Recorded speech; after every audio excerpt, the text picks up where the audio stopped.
अस्सलाम वालेकुम नाज़रीन, मैं हूं नदीम महबूब। इंटरनेशनल सेल्स और मार्केटिंग ट्रेनिंग नाज़रीन सेल्स ट्रेनिंग प्रोग्राम का ये 8वां प्रोग्राम है। सेल्स ट्रेनिंग के इस प्रोग्राम को नाज़रीन पूरी दुनिया में अप्रिशिएट किया जा रहा है, लोग बहुत ज़्यादा अप्रिशिएट कर रहे हैं। सेल्स के हवाले से नाज़रीन आज की जो टेक्निक्स हैं ये साइंटिफिकली प्रूव टेक्निक्स हैं। इससे पहले कि मैं इन टेक्निक्स के बारे में आपको इन्फॉर्मेशन दूँ, आप सबसे पहले हमारे चैनल को सब्सक्राइब करें, बेल के बटन को क्लिक करें ताकि आपको डेली 10 AM के ऊपर हमारे सेल्स ट्रेनिंग प्रोग्राम जो है वो मिलते रहें। इंसान जो है ये एक मशीन नहीं बल्कि एक मुकम्मल साइकी के साथ चलता है। इंसान जो एक नफ्सियाती इफेक्ट जो है उसके ऊपर बहुत ज़्यादा असरअंदाज होता है, माहौल का असर है, उसकी थिंकिंग का असर है, नेगेटिव पॉजिटिव इफेक्ट्स जो हैं। खास तौर पे बायर के हवाले से अगर बात की जाए तो नाज़रीन बायर जो है वो आपकी मुख्तलिफ चीज़ों से असरअंदाज हो रहा है। नाज़रीन आज जो टेक्निक्स मैं आपको बताने जा रहा हूँ ये बड़ी इंपॉर्टेंट हैं और इन टेक्निक्स को साइंटिफिकली प्रूव टेक्निक्स से अगर इनको यूटिलाइज़ किया जाए तो बाकायदा इन पर रिसर्च चाहिए इन टेक्निक्स के ऊपर कि जो लोग इन टेक्निक्स को यूटिलाइज़ करते हैं, इन टिप्स को, इन टेक्निक्स को सेल्स में यूटिलाइज़ करते हैं तो उनकी सेल्स जो है वो बहुत बेहतर होती है। पहली टेक्निक जो है नाज़रीन वो है हैंडलिंग लीड्स। अब लीड्स के हवाले से ये होता है कि नाज़रीन बहुत ज़्यादा देखा गया कि लीड्स जैसे जनरेट होती है तो फौरी तौर पे उसको रिएक्ट करना, रिस्पॉन्स करना बहुत ज़रूरी होता है और इसके लिए जो साइंटिफिकली टाइम डिसाइड हुआ है जिसके ज़रिए बहुत ज़्यादा रिस्पॉन्स मिला है वो 5 मिनट है। अगर टाइम को आप डिले करते जाएंगे तो ये आपका जो कस्टमर है, बायर जो है, उसका डिसीजन उतना ही डिले होता जाएगा, आहिस्ता आहिस्ता वो आपसे परा हो जाता है। तो जो भी लीड जनरेट होती है उसको 5 मिनट के अंदर अंदर आपने कवर करना है। उसके बाद नाज़रीन मोस्टली देखा गया कि लीड जब आती है तो उसके बाद हम 1-2 अटेम्प्ट्स करने के बाद, क्लाइंट से अप्रोच करने के बाद जो वो थक जाते हैं, उसके बाद कहते हैं कि कोई बात नहीं, ऐसा नहीं है। एटलीस्ट 6 टाइम्स आपने अपने क्लाइंट को जो है वो अप्रोच करना है, अटेम्प्ट करना है। 6 दफ़ा उस क्लाइंट को कॉल करनी है और उससे अपने उसके डिसीजन के बारे में या अपने प्रोडक्ट के बारे में या उसकी जो भी रिक्वायरमेंट है, नीड्स है, उसके बारे में जो भी उसने इंक्वायरी की थी आपसे, जब बात की थी इस प्रोडक्ट या सर्विसेज के हवाले से, वो आपने पूछना है। एटलीस्ट 6 टाइम्स जो है उससे सेल्स आपके बेहतर हो जाएंगे। उसके बाद नाज़रीन डेज के हवाले से देखा गया है, टाइम के हवाले से बात होती है लीड्स के, लीड्स को अप्रोच किस तरह करने, अपने कस्टमर्स को कौन से दिन जो है वो बेहतर हैं जिसमें उनको अप्रोच किया जाए। तो डेज के हवाले से नाज़रीन वेडनेसडे और थर्सडे जो है, मिड वीक जो है, ये बेस्ट डेज है इंटरनेशनली। अगर इन डेज के अंदर आप अपने क्लाइंट को अप्रोच करते हैं तो आपको ज़्यादा बेहतर रिस्पॉन्स मिलता है। टाइम के हवाले से नाज़रीन देखा जाए तो जो बेस्ट टाइम है कॉलिंग का, जो कॉल करने का अपने कस्टमर को, बायर को, अपने जो लीड्स आपको जनरेट हुई हैं, जो प्रोस्पेक्ट है या क्लाइंट को, उसको जो बेस्ट टाइम है आपकी कॉल करने का वो है सुबह मॉर्निंग का टाइम 9, 10, 11 बजे या फिर 5 बजे के बाद, 4, 5 या 6 बजे के राउंड अबाउट में कॉल करने का। यानी इवनिंग और मॉर्निंग 2 बेस्ट टाइम है जिसमें आप कॉल कर सकते हैं। नाज़रीन आपने अपने कस्टमर को जो है वो लोकल कॉल से, अगर नंबर से आप डायल करते हैं, लोकल नंबर से कॉल करते हैं तो उसको आपका ज़्यादा रिस्पॉन्स मिलेगा एज़ कम्पेयर के आप किसी दूसरे नंबर से कॉल करते हैं। नॉर्मली आजकल मोबाइल ज़्यादा यूज़ हो रहा है तो मोबाइल पे भी कॉल करना सूटेबल है, लेकिन एटलीस्ट जो है वो इस टाइमिंग का ख्याल रखें। इस टाइमिंग के अंदर अगर आप अपनी लीड को अप्रोच करते हैं तो वो आपको ज़्यादा बेहतर रिस्पॉन्स देगी। जो कस्टमर आपके पास ज़्यादा मैच्योर होगा, जो इंटरनेशनली प्रूव्ड है कि इन टेक्निक्स को अगर आप यूटिलाइज करते हैं तो आपकी सेल्स जो है वो बेहतर होना शुरू हो जाती है। दूसरी टेक्निक नाज़रीन आज के इस प्रोग्राम के अंदर जो है वो है स्माइल एंड बी पॉजिटिव। अब देखा गया है कि मोस्टली जब सेल्स के लोग जो है ना अपने कस्टमर के पास या क्लाइंट से फर्स्ट टाइम मिलते हैं, मीटिंग के लिए जाते हैं, तो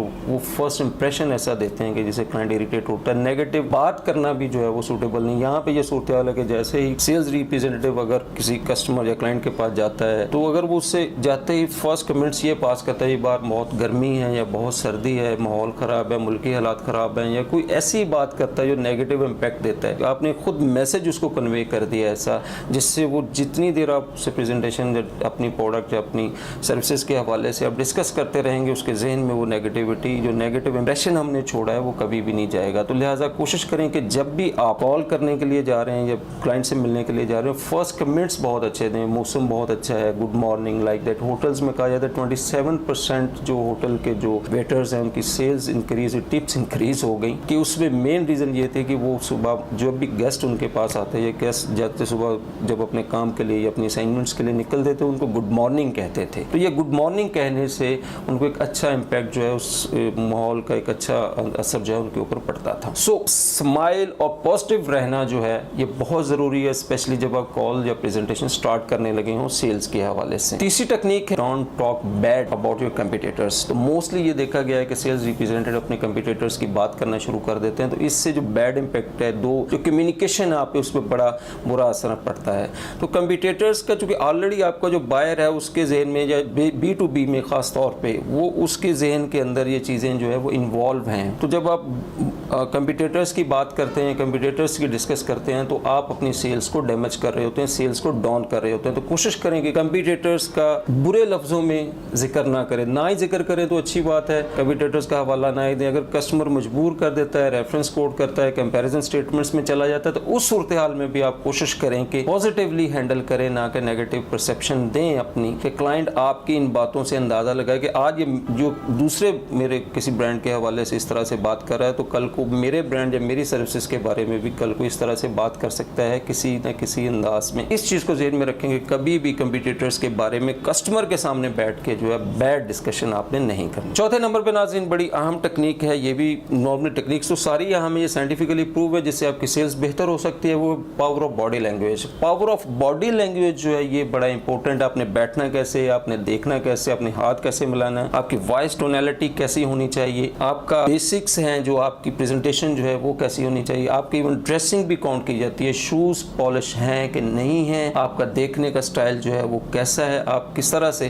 क्लाइंट से मिलते हैं, ये सारी चीज़ें आपकी बॉडी लैंग्वेज की। जिस सेल्स पर्सन का या जिस भी सेल्स करने वाले बंदे का या जो सेल्स मैन है या प्रोफेशनल आदमी है जो चीज़ बेचने जा रहा है, जो सेल करना चाह रहा है, अगर उसका बॉडी लैंग्वेज स्ट्रॉन्ग है तो इंटरनेशनली साइंटिफिकली ये प्रूव है कि उसकी सेल्स बेहतर हुई हैं। और इसका बाकायदा प्रूव अवेलेबल है, रिसर्च अवेलेबल है कि जिसके बॉडी लैंग्वेज अच्छा है या बॉडी लैंग्वेज को अंडरस्टैंड करता है जो सेल्स का बंदा है, जो सेल्स के पर्सन जो हैं, उनकी सेल्स जो हैं वो कंपैरेटिवली मच बेटर होती हैं एज़ कम्पेयर उस बंदे के जिसका कॉन्फिडेंस शेटर है, जो कंपैरेटिवली जो है वो बेहतर अंदाज में अपने आप को प्रेजेंट नहीं कर सकता। तो बॉडी लैंग्वेज को अंडरस्टैंड करें, ये भी सेल्स की बहुत बड़ी टेक्निक है। नॉन वर्बल कम्युनिकेशन आपको हेल्प करता है आपकी सेल्स को बढ़ाने के। 5वें नंबर पे यूज़ ऑफ सोशल मीडिया है। सेलिंग के अंदर में सोशल मीडिया का जो लोग भी इस्तेमाल कर रहे हैं, साइंटिफिकली ये साइंस ये साबित किया है, ये रिसर्च से साबित हुआ है कि जो भी सेल्स के लोग अपनी सेलिंग टेक्निक्स के अंदर सोशल मीडिया को यूटिलाइज करें, उनकी सेल्स बेहतर हैं एज़ कम्पेयर उन लोगों के जो सोशल मीडिया को अपनी सेल्स में यूटिलाइज नहीं कर रहे। तो सोशल मीडिया की इंपॉर्टेंस के ऊपर, सोशल मीडिया के थ्रू सेल्स किस तरह की जाती है, ये चीज़ डिस्कशन जो है एक दूसरे किसी लेक्चर में मैं आपके साथ शेयर करूंगा। मुझे उम्मीद है कि आज की ये 5 टेक्निक आपके लिए बड़ी हेल्पफुल होंगी। फर्दर प्रोग्राम तक के लिए मुझे इजाज़त दें। अल्लाह हाफिज़।